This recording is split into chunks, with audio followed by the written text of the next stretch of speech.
Laiber, a Pedrinho Loyola, a Carajé da Cleia. Boa noite, pessoal. Sejam todos bem-vindos e fiquem à vontade para fazerem perguntas ao pré-candidato.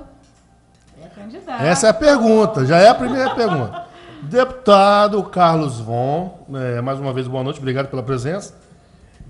O senhor andou dizendo nas redes sociais, em algumas postagens, que nem sabia se era pré-candidato ou não. Então vamos já resolver essa questão. O senhor é pré-candidato nas eleições 2020 a prefeito ou não? Wilker, eu acho que ainda está muito cedo, né, para a gente falar de eleições. Lógico que assim, é esse ano já, em outubro, mas eu estou muito focado e dedicado ao meu mandato de deputado, né, e eu não quero assim, atropelar as coisas. Eu acho que eu tenho muito para fazer ainda até a eleição como deputado, e eu tenho dito que eu vou tomar essa decisão agora no mês de março ou abril, né, conversando com a população. Nós estamos reunindo com a população de Guarapari para tomar essa decisão junto com o povo. Isso, não, já vou para a segunda pergunta, já cortando o Wilker, porque é a pergunta que mais deu ibope semana passada aqui com Osiel, o vereador Osiel. As pessoas querem saber o quê? Do hospital. Queria que ele falasse mais sobre as obras do Hospital Guarapari. Roberta já chegou entrando na saúde, né? Mas nós vamos falar isso aí, nós vamos falar sobre saúde, educação, mas o deputado escorregou aqui na primeira pergunta aqui. Bom, então vamos falar assim, né, Fabiano? Em sendo pré-candidato, né? Então vamos falar assim. Faz a sua pergunta, deixa você falar sobre o hospital, ou então faz a pergunta. Aqui quem manda são os leitores. Assim, complementando talvez a primeira pergunta, eu não vou ser hipócrita de dizer que tem uma grande chance de eu disputar a eleição de prefeito, né? Mas o que eu quero dizer é o seguinte: eu acho que a gente não pode antecipar esse debate como alguns pré-candidatos estão fazendo, né? Na hora que acabou a eleição de deputado, algumas pessoas já se lançaram pré-candidato a prefeito, né? Então eu acho que essa antecipação faz mal para a cidade, eu acho que não é bom. Então, assim, grande chance de eu disputar essa eleição. Volto a repetir, não sou hipócrita em estar escondendo isso, mas a decisão final realmente nós vamos tomar agora em abril. Em abril ainda? Abril, final de março agora é abril. Junto com a Páscoa, pode ser um presente. Fabiano dos Santos.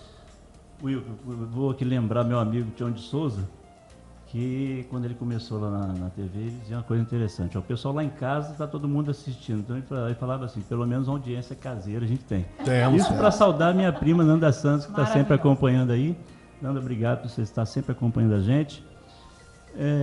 Deputado, a primeira pergunta é o seguinte: o senhor tem 1 ano e alguma coisa de mandato, né? Praticamente 1 ano. E o senhor é campeão de apresentação de proposituras, um dos 3, pelo menos, do ranking, né? Dos 3 primeiros do ranking. No entanto, o senhor só conseguiu aprovar o projeto do dito corretor. A que o senhor acha que se deve o fato de tão bem assim ranqueado na apresentação de propostas e só ter conseguido aprovar esse projeto? Na verdade, nós estamos entre os 3 deputados que mais apresentaram proposições. E aí inclui projetos de lei e também indicações ao governo do estado e outras proposições. A imensa maioria dos projetos de lei que eu protocolei na casa, eles estão tramitando, Fabiano. Então precisa passar pelas comissões, e são diversas comissões que um projeto de lei tramita: Comissão de Finanças, Comissão de Constituição e Justiça, e muitas vezes isso aí demora, né? Alguns deputados conseguiram aprovar já alguns projetos de lei porque eles pedem regime de urgência.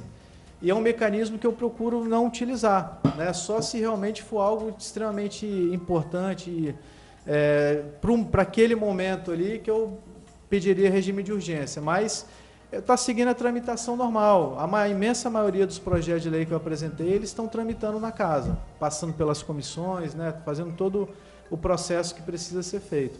Assim, você citou aí um projeto de lei, o Dia do Corretor de Imóveis.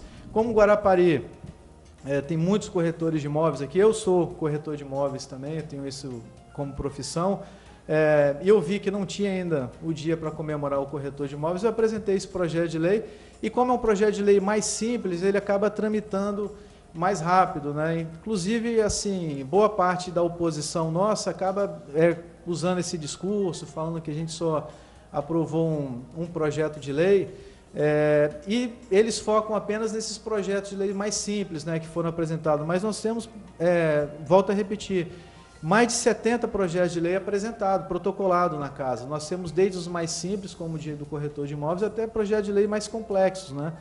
Então, esses mais complexos, é natural que existe um debate maior nas comissões. Então, por esse motivo que até o momento só foi aprovado um projeto de lei nosso, mas tem uma perspectiva boa de que outros projetos de lei sejam aprovados já nas próximas semanas ou os próximos meses também.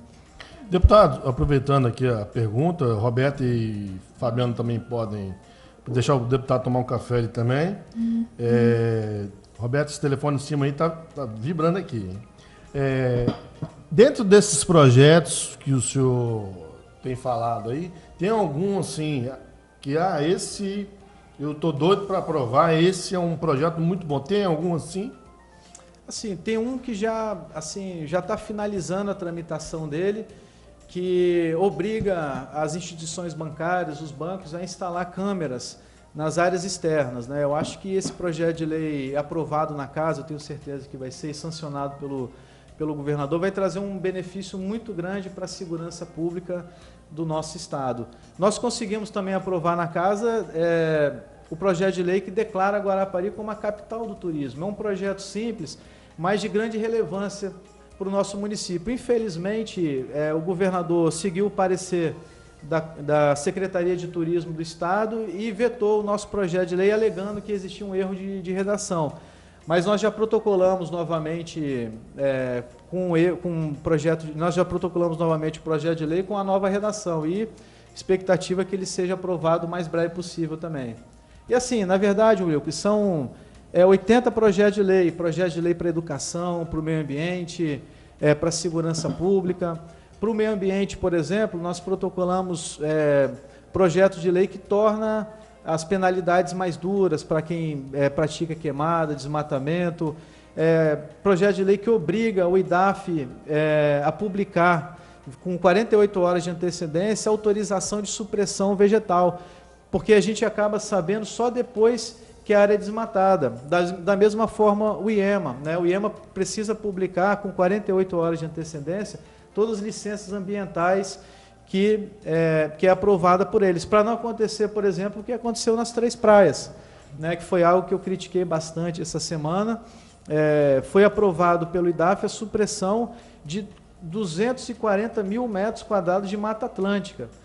Nos dias de hoje, onde que praticamente não sobrou nada de Mata Atlântica, o Espírito Santo tinha o seu estado praticamente todo ele coberto por Mata Atlântica, hoje sobrou menos de 10%, e essa mata, ela espalhada, né, são pequenos resquícios, nós não temos uma mata grande. Então, a gente quer proteger o nosso meio ambiente, nós estamos criando projeto de lei nesse sentido para que a gente possa melhorar essa situação do meio ambiente no nosso estado. Com certeza. Ó, Fabiano, a Nilde aí está até puxando a sua orelha. Se o Fabiano deixar, depois do hospital, ela quer saber sobre o hospital, ela quer saber sobre a educação do município. E aí até um abraço para a Nilde Meiaípe, né, ela que também está sempre acompanhando a gente aqui. E ela quer saber sobre o hospital. Vamos voltar então a essa pergunta inicial que várias pessoas já fizeram aqui. Eu acho que a pergunta foi a que nós fizemos por Osiel, não sei se vocês lembram. Sim. Qual a sua visão, caso você seja prefeito eleito, com relação ao hospital municipal que o prefeito disse que vai estar pronto em dezembro, né? Eu não fui convidado para a última reunião onde anunciou isso, Roberta Bourguignon também não foi, Fabiano pela TV Sudeste também não foi. Outros veículos foram, mas o Portal 27 não foi. Enfim, deputado, qual é a sua visão sobre essa questão do hospital? Lógico, o hospital é necessário, mas a que custo? Qual a sua visão sobre isso? A gente precisa falar a verdade com a população. Então, a gente precisa recuperar esse histórico, Roberta, né? Onde que, há 13 anos atrás, o mesmo prefeito, o mesmo grupo político prometeu o hospital em Guarapari, e isso aí foi pouco antes das eleições de 2008, onde que ele se elegeu prefeito de Guarapari pela primeira vez. Então teve essa promessa, apresentaram uma maquete lá, falando que iriam inaugurar o hospital, o hospital não foi inaugurado, não conseguiram fazer absolutamente nada. Em 2010, desapropriaram aquela área lá no Adventista, uma área que muitas pessoas, os especialistas, dizem que não é adequada para um hospital público, talvez para um hospital particular, mas enfim, ali foi desapropriado por R$2.900.000, sendo que a própria prefeitura avaliou aquela área em R$1 milhão. Então, assim, a gente presume que houve alguma coisa de errado desde a desapropriação daquela área. Em 2012, na eleição de 2012, onde ele se reelegeu prefeito, ele teve a mesma promessa, aquela eleição foi anulada, e em 2013, com a nova eleição, prometeram mais uma vez, inclusive subir em cima de um trio elétrico, Wilker, com várias pessoas vestidas de médico, enfermeiro, com um banner imenso falando que o hospital seria inaugurado. Então, mais um mandato se foi, não foi inaugurado. 2016, de novo, naquele livrinho do prefeito, aquele livrinho caríssimo, prometendo inaugurar o hospital mais uma vez, e agora o hospital se encontra praticamente da mesma forma que ele foi desapropriado há 10 anos atrás, com parecer do Ministério Público de Contas, pedindo a suspensão das obras, com parecer da Controladoria Geral da União, pedindo a suspensão das obras, e dos 18 milhões que a Caixa teria que transferir para o hospital, foi transferido apenas 3,5 milhões, ou seja, o governo federal ele não está seguro de que realmente essa obra é uma obra que está fazendo tudo de forma correta, né? Então, assim, é um sonho meu, é um sonho de toda a população de Guarapari, o hospital. Guarapari hoje é uma cidade com 130 mil pessoas e qualquer coisa